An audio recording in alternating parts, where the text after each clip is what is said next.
आज के शिव चर्चा में मैं एक शिव भक्त बूढ़ी अम्मा की कहानी सुना रहे हैं। मेरे प्रिय दर्शकों, आप लोगों को पसंद आए तो मेरे सासू बहू चैनल को लाइक कीजिए, सब्सक्राइब कीजिए। ओम नमः शिवाय, ओम नमः शिवाय, ओम नमः शिवाय, ओम नमः शिवाय। बोलो देवाधिदेव महादेव शिव गुरु की जय, मैया पार्वती की जय। एक गांव में एक बूढ़ी अम्मा रहती थी। वह गरीब थी, ज़्यादा धन नहीं था। एक कुटिया बना के अपना किसी तरह भरण पोषण करती थी। अम्मा को 5 लड़के हुए और 5 लड़के पैदा होने के बाद 5 लड़कन के पिता उन्हें छोड़ चले गए। अब अम्मा अपने बच्चों का अपना किसी तरह मेहनत मजदूरी करके मछली बेच के, मछली मार के, मछली बेच के, मछुआरी अम्मा थी, अपने बच्चों का भरण पोषण करती थी। उनके पास बहुत कुछ धन नहीं था, खेती बाड़ी नहीं थी, पुराना धन भी नहीं था। इसे रोज की मछली बेच के अपने बच्चों का अपना पेट भरती थी। पर उनके 5 बेटों में 5 गुण थे। जो कि पहला बेटा था और बूढ़े कैसे तो उनने अपना नाम गोलू, भोलू, रोमू ऐसा रखी थी। पर जैसा सो बड़े हुए उनका गुण देखते गए तो उनके गुण के अनुसार उन 5 का 5 नाम रखा। जो उनका बड़ा बेटा था उसमें यह गुण था कि वो 24 घंटा किसी तालाब भर का पानी अपने मुंह में रख सकता था, सूख लेता था, इसके बाद उगल देता था। तो उसका नाम गलभ रखी। वह गलभ अपने गाल में पानी भर लेता था। फिर दूसरे बेटे का नाम वह वज्र था। अपने वज्र की ऐसी उसकी शरीर थी, उसका कोई कुछ नहीं बिगाड़ सकता था 24 घंटा। तो उसका नाम ब्रज रखा। और तीसरे बेटे में ये गुण था कि वो कितना ही लंबा अपनी टांग लंबी कर सकता था, तो उसका लंबस नाम रखा। इसी तरह 5 बेटे का, एक बेटे का चौथे का नाम अग्नेश्वर रखा।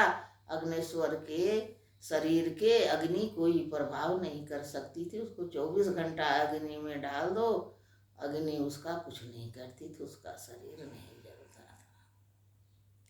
तो सबसे छोटा बेटा जो 5वां था उसमें यह गुण था कि वह 24 घंटा अपनी श्वास रोक सकता था। 24 घंटे के बाद श्वास छोड़ देता था। व्यक्ति का 1 मिनट श्वास नहीं रोक सकता है, सांस फूलने लगे, उथल पुथल मचती।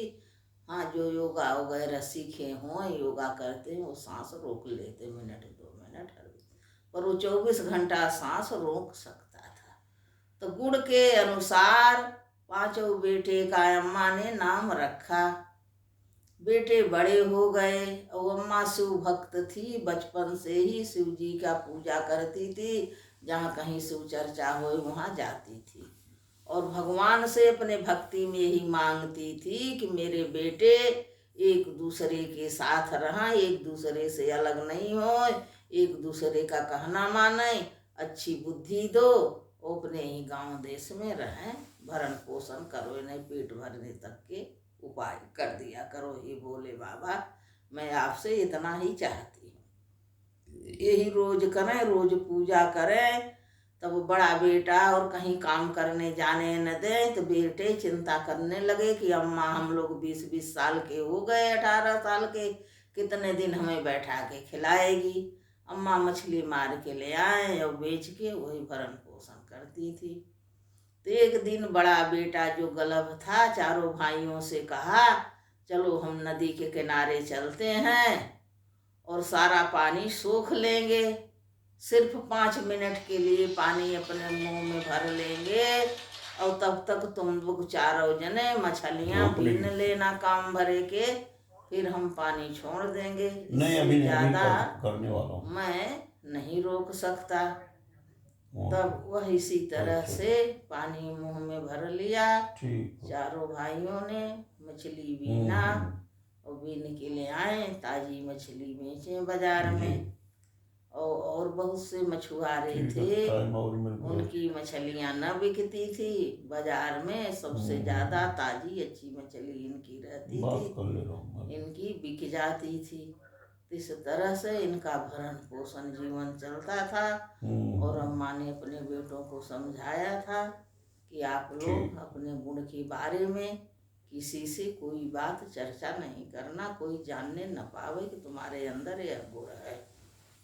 तो ऐसे बीतते गया। पूरे बाजार वाले परेशान हो गए, किसकी मछलियां बिक जाती, हम लोगों की नहीं बिकती, और हम लोग दिन भर मारते हैं तब भी इतनी मछली नहीं पाते। उन्होंने दिन भर घर में दिखते हैं, इतनी मछली कहाँ से पाते हैं। तो एक दिन एक होशियार गांव का लड़का उनके छोटे बेटे से दोस्ती कर लिया, जो शांत था, और पूछ लिया। वह बता दिया। वो भूल गया कि मेरी माँ मना करी कि अपने गुण के बारे में नहीं बताना, कि भाई कहाँ से इतनी मछली ले आते हो, हम लोग तो गरीब के गरीब ही रह गए, हमें नहीं मिलती मछली, अब तुम इतने सारा ले आते। तब वह बताया कि मेरा भाई पानी सूख लेता है और हम चारों भाई बीन लेते हैं, रात में यह काम करते हैं, तो तुम्हें भी चाहिए तो तुम लोग भी आना और मछली बीन लेना रात में। तो जब उस दिन रात की पांचों भाई गए, उसका भाई गलब सबसे बड़ा बेटा बुढ़िया कम्मा का पानी सूखा, और उनके चारों भाई मछली फटाफट बीने। वह बताया था 5 मिनट के आगे मैं नहीं रुक सकता, मेरा गला फट जाएगा, मैं पानी छोड़ दूंगा, इसलिए तुम लोग जल्दी जल्दी मछली बीन के 5 मिनट के भीतर ही बाहर निकल आना। तो उसको चारों भाई तो रोज यह काम करते थे, इसी तरह मछली बीने और फटाफट 4 मिनट के अंदर बाहर निकल आए। और पर जो गांव के और लोग गए थे, उन्हें लालच बढ़ी कि मैं तो बीनते ही रहूँगा, वो निकले नहीं। और 5 मिनट के बाद उससे पानी नहीं समरा, वो मुंह से पानी छोड़ दिया। अब वो लोग बह चले, मछली बह गई, सब गांव वाले बह गए, इक्का दुक्का बच पाए, बाकी सब वहीं में बह के मर गए, कोई बच ही नहीं पाया। उन लोगों को ये नहीं था कि अरहो ये पानी अरहो सोख लेगा और छोड़ देगा, उनके तो था खूब सारी मछली बेच लेंगे, आज दिन भरे में करोड़पति बन जाएंगे। सब मर गए। तो जो 2-4 बचे थे घरे गए और पूरे गांव में हल्ला किए कि यही बड़ा वाला गलब जो है ये हत्यारा है, और पूरे गांव को मार डाला। सब गांव वाले, उनके बीवी बच्चा बूढ़े ठेले सब मिल के राजा के पास चले गए कि मुझे न्याय करो, इसको मृत्यु दंड दो, तब जाके हम लोगों को शांति मिलेगी, जो लोग मरे हैं इतने जने के हत्यारा है। तो राजा बुलवाते हैं उन्हें गलब को और दंड सुना देते हैं, इसे पानी में डुबा देंगे, 24 घंटा पानी में डूबे रहो, जैसे सब मरे हैं वैसे तुम मर जाओगे, तब सबकी आत्मा के शांति मिलेगी। तब वह कहता ठीक है, मंजूर है महाराज, जो आप दंड दोगे हम मानेंगे। तब आते हैं अपने माँ से मिलते हैं, माँ के बताते हैं कि माँ यह गलती हो गई, ये लोग बता दिए थे और वो लोग निकले नहीं, मर गए, मुझसे समरा नहीं, मैं पानी छोड़ दिया था, राजा मुझे यह दंड सुनाया है। अब बुढ़िया अम्मा रोती हैं और चारों बेटन के लेके बैठी हैं। 5वें को कहती हैं जाओ बेटा, जो दंड सुनाए हैं, जो भोले बाबा करेंगे वह तो दंड मानना ही पड़ेगा, राजा का दंड है। लड़का जाता है सुबह, राजा ने दंड दिए, सब गांव वाले गए और सब देख रहे कि चलो अब मरेगा तो कैसे आनंद आएगा, और उसको हिला दिए तो 24 घंटा पानी रोक सकता था, यह वरदान था, शिव जी उसको यह गुण दिए थे। उसने सारा पानी पी गया, नदी में पानी नहीं बचा, 24 घंटा बीत गया, वह जिंदा निकल आया। अब कोई क्या करे। तब आए, तब राजा सब लोग कहा ये तो मरा नहीं, दंड पूरा नहीं हुआ, मरा नहीं। तो राजा ने कहा चलो भाई कल फिर दंड देंगे, आज का इतना दंड बहुत है। कल बताए कि कल तुम्हें फांसी दिया जाएगा, तुम्हें फांसी पे लटकाया जाएगा। तो कहें ठीक महाराज, मेरी माँ रो रही है, रात भर से जाग रही, कुछ खाई पी नहीं है, मुझे इतनी मोहलत दो कि आज रात मैं अपने माँ के संग रह लूँ, कल आऊँगा जो दंड दिए हो। तो राजा को दया आ गई, कहते जा अपनी माँ से मिल आओ। तो है आता है माँ से मिलने। अच्छा, पांचों भाई क्या, शकल एक सी लंबाई, काद काठी सब एक सी थी। कोई दूसरा पहचान नहीं सकता था कि कौन कौन है, सिर्फ उनकी माँ ही पहचानती थी ये कौन बेटा है, छोटा कौन बड़ा। तो अपनी माँ को बताते हैं आज फांसी का आदेश दिया, आज तो पानी से बच गए थे, डुबोया था, अब कल फांसी का है। तो उनकी माँ कहती ठीक है, दूसरे बेटे की बुलाती हैं जो वज्र है, कहती वज्र तुम जाओ, अब इनके बदले तुम कुछ बोलना नहीं, चुपचाप फांसी पे चढ़ जाना। तो वज्र आते हैं, महाराज फांसी की सजा सुनाते हैं, तैयार हो जाते, ले जाओ। उन्हें ले जाते, जल्लाद फांसी पे लटका देते हैं। उनके तो शरीर वज्र के कुछ होने नहीं, 24 घंटा बीत जाता फांसी देते देते, वो मरे नहीं, बच जाते। अब लौट आते, फिर भी गांव वाले नहीं मानते, जबकि वो लोग कहते भैया मुझे कल दिए दंड, आज दिए, कितनी बार एक ही व्यक्ति के मारोगे, मैं नहीं मर रहा हूँ तो मैं क्या करूँ। पर राजा नहीं मानते कि कल फिर सजा सुनाई जाएगी, तुम्हें मिट्टी खुदा के जमीन के नीचे दफनाया जाएगा। तो कहे महाराज ठीक है, दफनाना, मैं अपने माँ से तो मिले आऊँ, मेरे माँ और चारों भाई रो रहे होंगे, कहें जा मिले आओ। आते हैं तो फिर इसकी तीसरे दिन की सजा अपनी माँ को बताते हैं। तो उनकी माँ कहती ठीक है, तीसरे बेटा के बुलाती है कि जो 24 घंटा सांस रोक सकता था, शिव जी भगवान उसे वरदान दिए थे कि 24 घंटा सांस रोक सकता है, तो उसे बताती हैं स्वस्थ आज तुम जाओगे, आज दंड तुम भुगतोगे, और किसी से बताना नहीं कि मैं तीसरे नंबर का हूँ, या सभी लोग जाने कि वही बड़े लड़का है, इतनी इतनी उपाय से बचे आ रहा है। आते महाराज को प्रणाम करते, उनके आगे खड़े हो जाते, पूरा गांव जाता है, मिट्टी खोदी जाती है, उन्हें दफन कर दिया जाता है। स्वस्थ को दफन करके सब चले जाते हैं।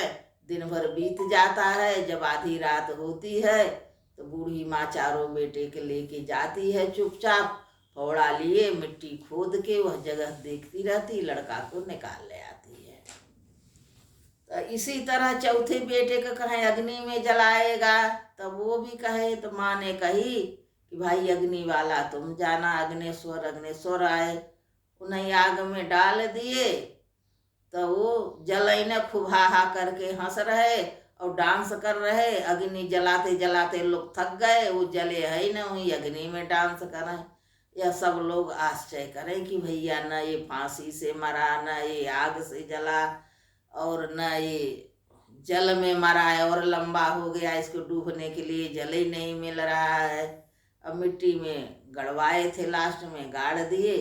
तब उनकी माँ कही पांचों उपाय हो गया और मरे नहीं, और चले आए। तब माँ कहती है कि बैठो, पांचों बेटन के बैठाती है और कहती है बेटा तुम अब सब लोग यहाँ से, हम लोग ये गांव छोड़ देंगे, नहीं ये लोग जिंदा नहीं रहने देंगे, किसी से नहीं बताओ, रात में अंधेरे में निकल चलो, तुम लोगों के यह गुण है, जहाँ रहोगे वहीं कमाओ खाओगे, वहीं एक टपड़ी डाल दे दो। तो रातों रात माँ बेटे दूरदर्श चले जाते हैं, वहीं अपन कमाने खाने लगते हैं, वहीं रह जाते, यह गांव छोड़ देते। इसके साथ यह कहानी समाप्त होती है। भोले बाबा की कृपा से उनका घर बसार। बोलो शंकर भगवान की जय। ओम नमः शिवाय, ओम नमः शिवाय, ओम नमः शिवाय, ओम नमः शिवाय। जैसे बुढ़िया की रक्षा करी वैसी सबकी रक्षा करना। शिव गुरु महाराज।